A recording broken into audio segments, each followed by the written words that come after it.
So hi everyone, this is Neeraj Kumar, one of the representative from Bari English Academy. आज हमारे साथ यहाँ पर दो गेस्ट मौजूद हैं. इनकी उम्र पर मत जाना guys.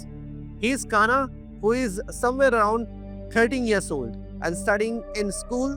And on the other hand, we have got Nitin, who is a student of engineering. These two people know and they have got keen interest about science, space. और आज हम इन्हीं दोनों से बात करने वाले हैं स्पेस एक्सप्लोरेशन को लेकर कि स्पेस एक्सप्लोरेशन क्यों जरूरी है, और इन्हीं के साथ हमारे पास होंगे काफी सारे क्वेश्चंस जो हम इनसे एक ही करके पूछने वाले हैं. सो गाइस, बने रहिए इस पॉडकास्ट में to have more beautiful and interesting information guys. So आप दोनों कैसे guys? Man, great. You're great guys. That's amazing. So can we get to know something about you guys one by one? Hi sir, I am Nitin, is currently studying in engineering college NQT, and I love to study about space and their missions and the things running behind that. There has been a famous quote by Richard Feynman, a very well-known physicist. He says that I have no special talent, I'm just passionately curious to know about the world.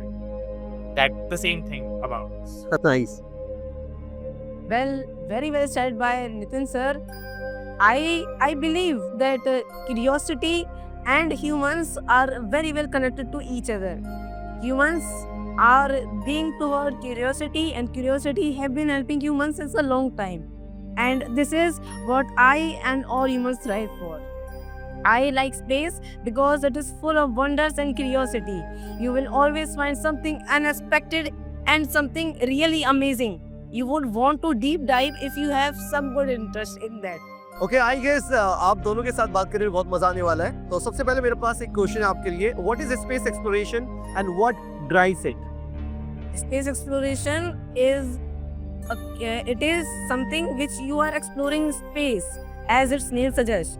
Space exploration is made for humans just because as I already said, that it is the root for the curiosity in humans. Humans have been following space, and humans have been knowing the space when they were about 10,000 years ago. We used to know about space, and we still know much about it. We used to use constellation as our way back to home, and so this tells that humans have a deep relation with space, and that is why humans are trying to explore their roots. They are trying to know more about it. Space exploration is important for both our curiosity and a healthy mind, and the third thing, survival. This contemporary term astronomers relates to very back in the history that we were philosophers before. Galileo Galilei was a philosopher. Now he's known as the astronomer because he discovered so many things just by sitting at his home. Exactly. Okay, what were the early achievements in space exploration during the Cold War especially? Cold War, there was a period of 1962 and 1969. That was a period of Cuba Missile Sankat, if you know about this. Cuba Missile Crisis, right? And along with this, even the entire Cold War, which was between America and USSR. So here I want to know what were the early achievements in space exploration during the Cold War? Cold War has been so great towards space exploration because it told us that what to do and how fast you need to do. There was a war between, or you can say race between USSR and USA, who is going to reach first to the moon, or you can say into the space. First crewed mission Apollo 11 was there to reach the moon. And talking about this race, like we in India, means India got independence at the same time, and the formation of NASA and ISRO was at the same period of time. But still, NASA it schemed a lot from the India just because of this Cold War race. You know, race is very important for humans because it makes you feel excited. It gives a sudden rush of adrenaline in your body so that you have to defeat the other person. This is what happened in the race of winning to get to know about the space. This is what USSR and USA were trying to do. In this race, first USSR did the Sputnik 1 space launch in which they got success, and they even tried to send a dog and many animals to the moon, which was success. but none of the animals could get to Earth because they died in the space, and the longest living was the dog named Lucy. There is the first person to go into the space was from Russia or USSR, and he was Yuri, and he achieved a lot by going into the space. So I think so this was the foundation of going to the space and getting to know about it. Exactly शुरुआती दौर में जो unmanned या फिर मैं कहूँ अन crude जो mission थे उन्होंने किस तरह से कंट्रीब्यूट करा है स्पेस एक्सप्लोरेशन में, how they have contributed? They have contributed in many fields. For example, humans were doing everything manually at that point of time. Exactly But with the advancement, and when they got to know that space is kind of dangerous and it takes a lot of money, so to go to the space and bring that person back home or back to Earth in low cost, it would be very hard to do so. So that is why the uncrewed mission came, and this is the reason why humans thought of developing new technologies so that humans would do less work. And I think so, and I believe this was the foundation of AI at that point of time, because they were trying to reach for new resources at that point of time.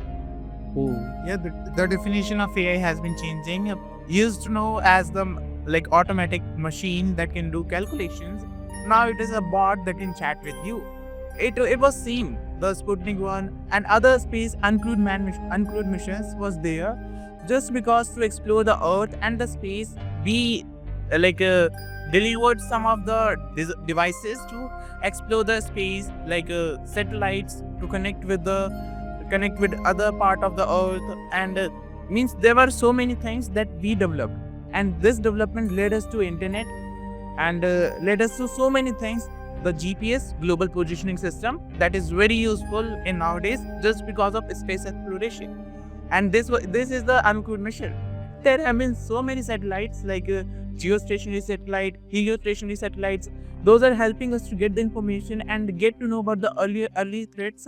Like if any asteroid is coming near us, we can target it and deflect it from its path, so it would not like harm us, or you can say hit the Earth. And we are studying by heliocentric satellites by about the sun, how the solar flares works and how they can affect the magnetic field of Earth and can interrupt the internet of Earth, or you can say communication system. That is very important for us on this Earth. That's why uncrewed missions are really important in this generation. Yeah, exactly. Even the technology and innovation has created the different kind of zone for the space exploration. Along with this, I would like to ask one more question. How does space exploration foster scientific advancement and technological innovations? Space exploration has given many new innovations, and right now I remember only one of them, which is MRI. Just due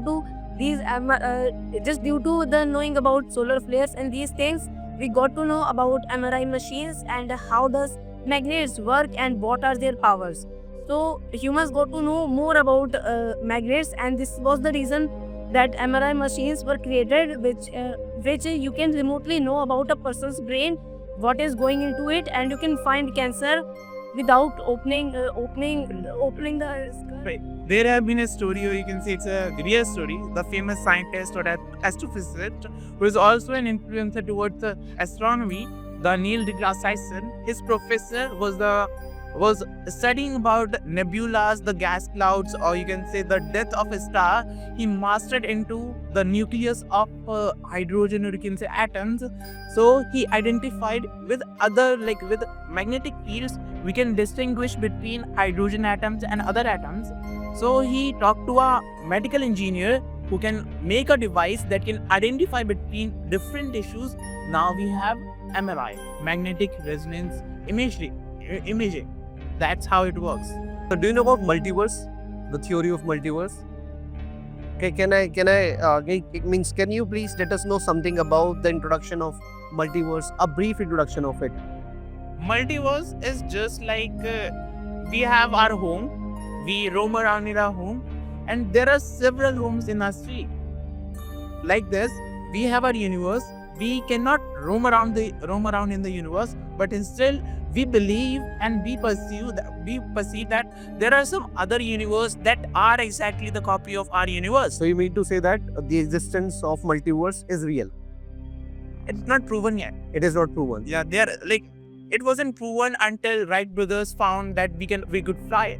It was said that we would take millions of years just to fly, but they did it in just 2 months. So if a man decides to do something, he can prove something that is impossible. So it is not proven, but still the researches are Going on about how the universe works, because to see the multiverse, to see outside the universe, we need to see faster than the speed of light that we cannot. we have to travel faster than that, right? And we got to travel faster than the speed of light that we cannot, because physics breaks down at the speed of light. Exactly. Okay, yeah, please. The easiest way I can explain multiverse is the help of Marvels, which you must have seen in the many movies, sci-fi movies. Yeah, you must have seen that Peter Parker have gone to multiverse and he's meeting his new clones, and then he's doing like, "Hey, it's me," and the other person is doing like, "Hey, it's me." So this goes really funny, and this is the way in which you can understand basics of multiverse. In the multiverse, as he said, that homes, and you have your own home, and there are many others. So you can discover other homes. Well, reaching the speed of light is important just because universe is continuously growing, and if it is growing at a very fast pace, and we do not know where we are currently in the universe. We have not found our coordinates even in the observable universe. So how can we even find our coordinates in the actual universe, which is continuously expanding with each fraction of time? So you would need to reach you would need a high speed in which you can break the wall of universe, so that you can reach a place where you find other universes. What if the theory of multiverse is true? For sure, we are going to have more human beings in different universe, I guess, right? If the theory of multiverse was meant to be true, it would not be possible for humans to contact, because the communication system we have is based on electromagnetic waves, and electromagnetic waves means light, or you can say different wavelengths of light. Oh. And if we try to communicate with them, it would take billions of years just to reach the end of our universe.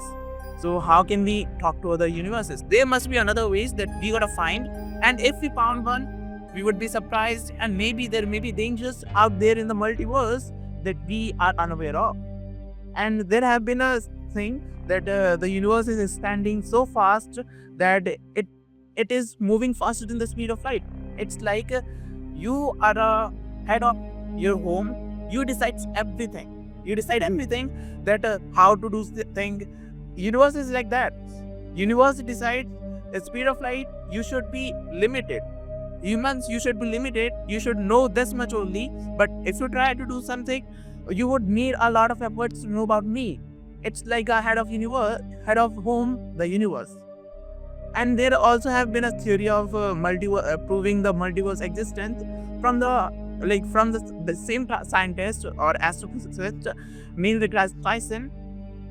He said that our universe is made up of matters, but in theory, when energy gets divided, or you can say converted into matter, the formation of antimatter also happens. Means they cancel each other, and the balance of universe remains maintained. But in our universe, only we can only find matter, and if we wanna find antimatter, it is really hard for us to find antimatter.